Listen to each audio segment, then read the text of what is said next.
Ngayong gabi mga koys ay maglalakad tayo dito sa bayan ng Bayambong. Titingnan natin kung ano yung mga pwede natin gawin dahil malayo tayo sa pamilya. Wala tayong ibang gagawin kundi maglakwatsa at maglamyerda mga koys. Sama nga pa rin natin pala ang tropa pips natin dito. Pupunta tayo sa kanilang kapitolyo dahil nabalitaan namin na mayroong festival daw doon nagaganapin. Amungan Festival dito sa bayan ng Bayambong, province of Nueva Vizcaya mga koys at mga sis. Titingnan natin kung anong mga aktibidades ang pwede natin gawin at ano yung mga pwede nating pagkaaliwan habang nasa malayo tayo sa ating pamilya mga koys.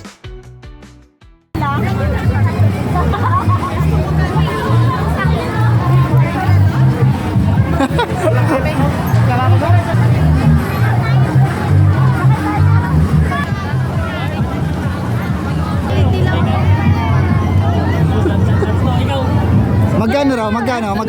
Ha? Magkano ma'am? 100. Tapos hindi ako sasakay ha. At napagdesisyonan na nga ng mga tropa peps natin na sumakay dito sa tinatawag nilang frisbee. Di ko alam kung bakit na-interesado sila dito. Pero ang alam ko lang talagang nakakasuka ito. Titingnan natin kung anong magiging experience nila rito mga koys. First time mo ba? First time mo? First time mo. First time? First time mo rin? First time mo? Okay. Sige.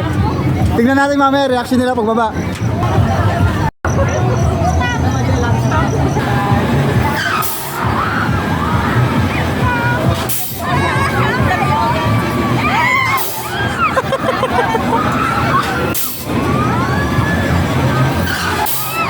Nice.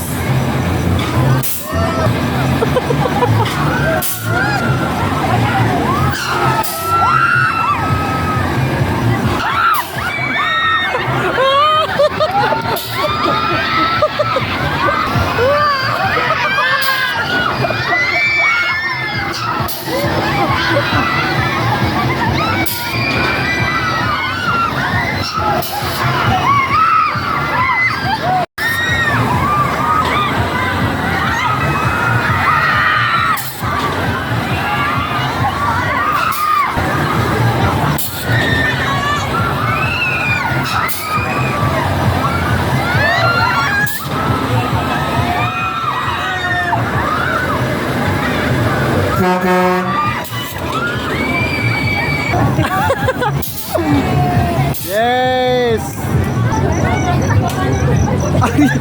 Exit po yan. Ay, entrance po dyan. Exit dito.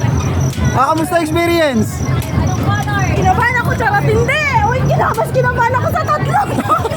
Kamusta ang first time experience, ha? Speechless? Ikaw?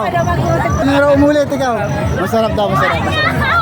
Talagang nag-enjoy mga kasama ko. Marami rin pang ibang mga pwedeng gawin dito mga koys at mga sis. Meron din sila mga Ferris wheel na pwede nating masakya pero hindi na natin sinubukan. Kaya marami rin sila mga games na pwede ninyong pagkaaliwan habang narito kayo mga koys. At kung trip mo namang mag-shopping, marami rin sila ditong pwedeng mabili ng mga RTWs. Sa tapat lang ito ng Pesta Carnival kung saan tayo nagpahilo-hilo at nag-ikot-ikot mga koys. Napakaraming tao, mainit, maalinsangan, subalit nakaka-enjoy naman mga koys. Ito talaga ang diskarte ng mga koys at mga sis natin, mga tropa pips natin para magutom sila dahil alam ko mamaya maghahanap na ito ng mga makakainan. At hindi nga ako nagkamali mga koys, maya pa umikot na kami at napunta dito sa pwestuhan ng mga kainan. Kanya-kanyang pakulo, kanya-kanyang mga padiskarte para marami ang bumili. Ito nga at nag-iikot kami para mabusog. Marami kang pagpipilian dito mga koys at mga sis.